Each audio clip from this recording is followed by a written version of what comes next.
네, 반갑습니다. 김동조 목사입니다. 우리가 단어를 알면 복음이 보인다. 그 5번째 시간을 함께 해볼 텐데요. 오늘은 조금은 쉽게 배울 수 있는 4글자를 함께 배워볼 예정입니다. 먼저 첫 번째로 오늘 함께 배워볼 글자들은 장소와 관련된 글자들인데요. 거와 류입니다. 거와 류는 둘 모두 어느 장소에 있음을 나타낼 때 사용하는 글자인데요. 이 거와 류는 함께 쓰이기도 하지만 거하다 그리고 유숙하다 이렇게 따로 쓰이는 경우가 더욱 많습니다. 먼저 거하다에 조금 초점을 맞추어 보면 이 거하다는 어떤 한 곳에 정착하여 살다 라는 의미이고 유하다는 잠시 들르다 라는 의미로 사용됩니다. 거를 살펴보면 의자에 앉아있는 모습을 형상화한 것을 알 수 있는데요. 그렇기 때문에 정착하다 라는 뜻을 갖게 됩니다. 그런데 유교에서는 이 거라는 글자의 의미를 좀 더 확장시켜서 사용해 왔는데요. 바로 그 뜻은 늘 서 있어야 하는 자리, 기준이 되는 자리, 이러한 뜻입니다. 논어를 살펴보면 위정편에 이러한 말이 나옵니다. 덕으로 정치를 한다는 것은 비유하자면 북극성이 그곳에 거하고 뭇 별들이 그를 떠받드는 것과 같다. 네, 이 말은 군주가 자기 자신의 위치를 지켜 백성들을 인도해야 한다는 그러한 의미입니다. 그렇기 때문에 유교에서는 거라는 글자에 기준이 되는 자리, 이러한 뜻을 함께 갖게 되는 것입니다. 우리가 이 성경에서 있음을 나타낼 때 거와 류를 나눠서 사용하는 것을 보게 되면 우리가 좀 더 많은 의미들을 알 수 있습니다. 먼저 거를 사용하는 경우 출애굽기 29장 45절인데요. 내가 이스라엘 자손 중에 거하여 그들의 하나님이 되리니. 아멘. 이 말씀에서 보면 하나님께서 이스라엘 자손 중에 거하다. 즉, 영원히 그곳에 함께 사실 것이라는 것을 확증해주는 말씀이라고 우리가 볼 수 있습니다. 반면에 류하다가 등장하는 말씀인 요한복음 11장 6절의 말씀을 보면 나사로가 병들었다 함을 들으시고 그 계시던 곳에 이틀을 더 유하시니 라고 나옵니다. 즉 주님께서는 그 있던 곳에 더 이상 머물지 않고 나사로가 있는 곳으로 곧 이동하실 것이라는 것을 알려줍니다. 우리가 이렇게 거하다와 류하다의 차이를 알면서 성경을 보게 되면 하나님이 거하시겠다고 말씀하신 그 구절들에 더욱더 큰 은혜가 있음을 알게 됩니다. 요한일서 4장 15절 말씀을 보면 누구든지 예수를 하나님의 아들이라 시인하면 하나님이 그의 안에 거하시고 그도 하나님 안에 거하느니라. 아멘. 네. 즉, 하나님께서는 잠시 또는 임시적으로 우리와 함께 하시는 것이 아니라는 사실을 우리가 알게 됩니다. 우리가 예수 그리스도를 나의 주라 고백할 때 주님께서는 우리 안에 영원히 함께 하실 것입니다. 거하게 될 것입니다. 우리가 여기서 한 가지 더 생각해 보면 좋을 것이 있는데요. 바로 거하다라는 의미 안에 유교적 가치가 있었다는 것을 우리가 알게 되었는데요. 그것이 성경에서도 적용할 수 있다는 것입니다. 아까 우리가 함께 읽었던 논어의 위정편에서 말했던 하나님께서 거하시는 그곳이 바로 하늘에 북극성이 있는 중심이 되는 그곳이라면 우리는 그 북극성을 중심으로 도는 별들이 되어야 한다는 것입니다. 주님을 원칙으로, 주님을 중심으로 살아갈 수 있는 우리 아현주한교회 성도님들이 되시기를 소망합니다. 우리가 두 번째로 함께 나눠볼 주제는 설교를 맡은 자와 관련된 강 그리고 예입니다.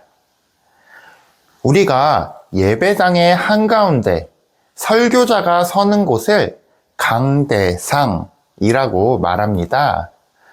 그런데 이때 강은 무엇을 의미하는 글자일까요? 강이라는 글자를 함께 살펴보면 먼저 말씀, 언이 한쪽에 있는 것을 알게 됩니다. 그리고 그 옆에 있는 글자는 짤구, 또 얽다라는 뜻의 구자가 합쳐진 글자입니다. 즉, 이 두 글자를 합쳐서 해석하면 상대방이 말로 알아들을 수 있도록 설명을 얽어내는 것을 우리가 강이라고 할 수 있습니다. 이 강의 핵심은 바로 기준이 되는 무언가를 설명하는 것이라는 것을 우리가 알게 됩니다. 조선시대에 임금님은 하루 3번 이 강이란 것을 하였는데요. 아침에는 조강, 낮에는 주강, 저녁에는 석강이라고 하여 논어나 맹자, 그리고 주역과 같은 사서오경을 신하들과 함께 읽으면서 함께 학문을 연마하는 그러한 시간이었습니다. 기준이 되는 책을 정확히 이해하고 설명하는 것, 그것이 이 강의 핵심인 것입니다. 주의할 점은 이 강에 있어서는 자신의 생각은 중요하지 않다는 것에 있습니다. 오히려 자신의 생각보다는 기준이 되는 책을 올바르게 이해하는 것이 훨씬 더 중요한 덕목입니다. 그렇기 때문에 우리가 강대상이라고 말할 때 그곳에 서는 사람은 자신의 생각이 아닌 성경을 기준으로 철저히 그것을 설명하는 것이 그 사람의 역할이라고 할 수 있습니다. 그것이 바로 설교가 되는 것입니다. 재미있는 점은 사도행전에 이 강이라는 말이 자주 등장하지만 반면에 복음서에서는 한 번도 등장하지 않는다는 것입니다. 사실 이것은 우리가 조금만 생각하면 이해할 수 있는데요. 사도 바울은 예수님의 말씀하신 그것을 기준으로 그것을 풀어내는 강론을 한 경우가 많았고, 예수님께서는 다른 기준이 아닌 바로 그분께서 성자 하나님으로서의 권위를 가지고 스스로의 주장을 우리에게 말씀하시고 그분의 말씀을 우리에게 주신 것이기 때문에 강에 해당하지 않는다는 것입니다. 조금은 안타깝게도 오늘날 일부 그리고 또 많은 목사님들이 설교가 강이 아닌 자신의 생각을 말하는 시간이라고 생각하는 경우가 종종 있습니다. 성경을 벗어나서 윤리적이거나 철학적이거나 혹은 정치적인 자신의 의견을 말하는 자리로서 이 강대상을 취급하는 경우가 있는데요. 우리가 강대상이라 말할 때 그 의미는 바로 그곳이 성경을 설명하는 곳이어야 한다는 것을 의미합니다. 사실 아직 저도 좋은 설교가 무엇인지에 대해 대답을 정확하게 하지는 못하지만 한 가지 확실한 것은 좋지 못한 설교의 기준은 바로 얼마나 성경에서 벗어났는가가 아닐지 생각해 보게 하는 그러한 글자입니다. 우리가 다음으로 살펴볼 단어는 예라는 글자인데요. 이 예는 예언에서 자주 사용됩니다. 성경에는 이 예언, 그리고 예언자라는 말이 굉장히 자주 등장합니다. 이 예언자의 정확한 의미를 알기 위해서 우리가 이 성경에 나타나는 예를 한번 살펴보도록 할 텐데요. 성경이 번역된 초기 한문이 들어간 이 성경에는 예가 쓰일 때 그 한자를 두 가지 종류로 나누어서 사용했다고 합니다. 첫 번째 한자는 우리가 잘 알다시피 미리 예입니다.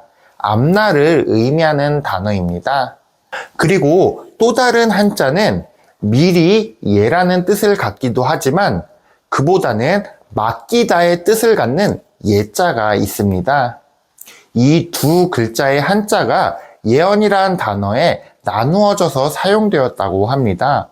이 두 글자의 차이는 무엇일까요? 오늘날에도 사실 이 두 글자를 우리가 모두 사용하는데요.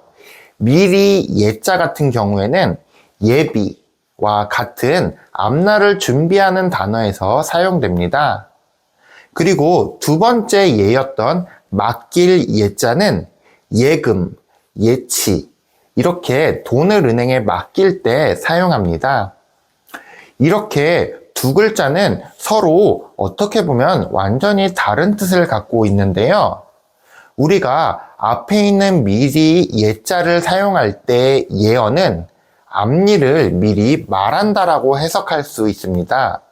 그런데 두 번째 예를 사용한 예언은 하나님의 말씀을 맡음으로 해석하는 것이 옳을 것입니다.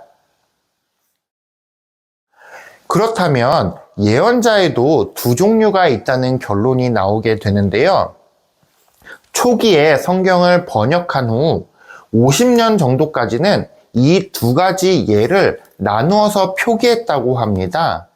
1906년도에 번역된 국한문 신약 전서 마태복음 11장 13절을 읽으면 제 선지자와 율법에 예언한 것이 요한까지 지하였으니, 이 말씀은 바로 예언을 한 그것이 요한까지 이어졌다는 내용인데요.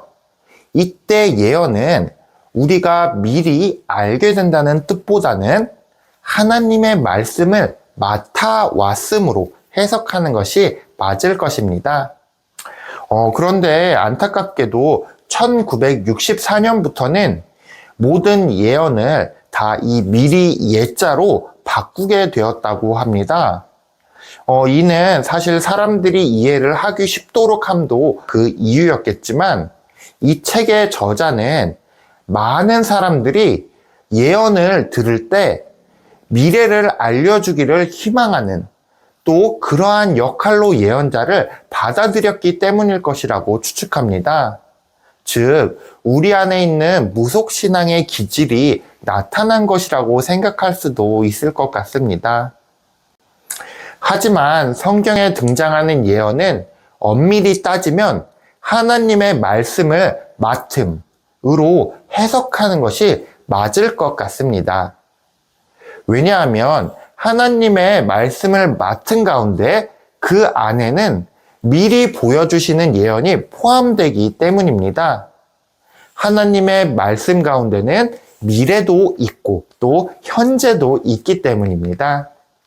신명기 18장 18절에서 20절의 말씀을 읽어보면 내가 그들의 형제 중에서 너와 같은 선지자 하나를 그들을 위하여 일으키고 내 말을 그 입에 두리니 내가 그에게 명령하는 것을 그가 무리에게 다 말하리라. 누구든지 내 이름으로 전하는 내 말을 듣지 아니하는 자는 내게 벌을 받을 것이요.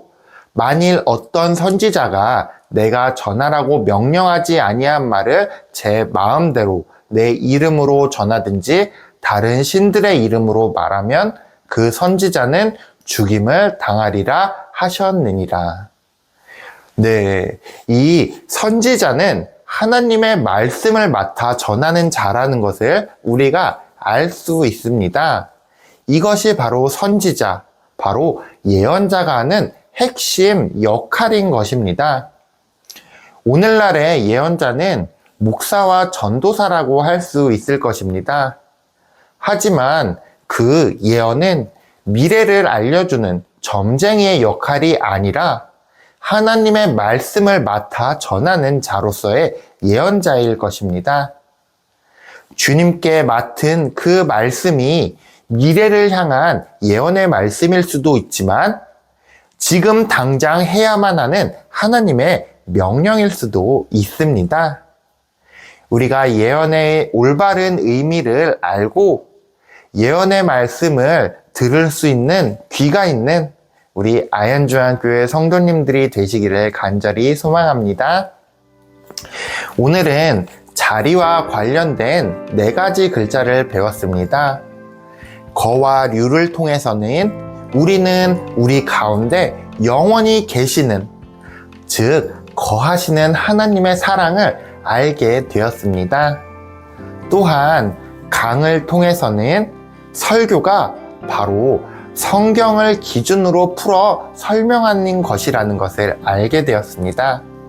마지막으로 예를 통해서는 예언이란 단순히 미래를 알려준다는 그 의미를 넘어서서 하나님의 말씀을 맡아 전하는 것, 그것이 바로 예언이라는 것도 알게 되었습니다. 우리가 이렇게 조선시대의 문화와 한자의 의미를 올바르게 안다면 우리가 오늘날 읽는 성경의 많은 내용들이 더욱더 풍성해지고 깊어지게 됩니다. 그리고 그 안에서 주님의 은혜를 더욱더 깊게 깨닫게 됩니다. 우리가 이 단어를 알면 복음이 보인다를 함께 읽고 있는데요. 이 시간이 모두 끝나고 다시 성경을 펼쳐보신다면 여러분들은 더욱더 놀라운 하나님의 은혜와 사랑을 경험하실 수 있게 될 것입니다. 오늘도 긴 시간 함께 해주신 성도님들께 감사드리며 우리가 다음 시간에는 사, 그리고 완화, 그리고 폐역, 이러한 단어들을 함께 살펴보는 시간을 갖도록 하겠습니다. 감사합니다.